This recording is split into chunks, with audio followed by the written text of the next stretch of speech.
Hello! This is Reverend Don Lewis coming to you from beautiful Chicago.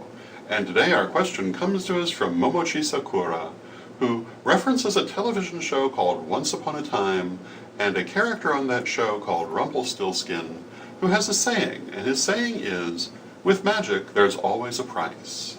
And Momochi Sakura would like to know if I agree with this or not. And my answer to this begins by saying that, as with many other questions we get at the vlog, part of the answer to this depends on how you look at it. In one sense, it's completely true. Not only in magic, but in everything we do, there is a price. That price is a combination of the physical consequences of our actions and the karmic consequences of our actions. Therefore, everything you do does in fact carry a price. Part of that price, again, has to do with what happens right here, right now in the physical world, and part of it is the karmic attachment that is formed through the event. Now, what is probably meant in the show, however, is something different. There are some people who feel that magic is subject to a whole range of rules that are different from the rest of physical life, that magic is so very special and so very august that it carries a much higher price for its use than anything else.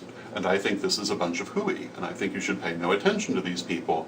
I think they believe this in part to stroke their own egos, in part because they've been taught it by other people who are stroking their egos.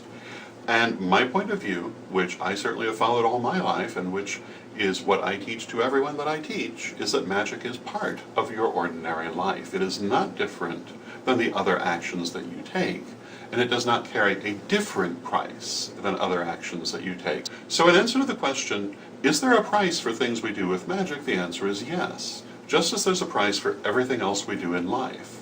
But the rules that determine that price are exactly the same, because magic is part of our natural everyday world. It is not something that is set apart and separate. So, I hope that answers your question, and until next time, may you blessed be.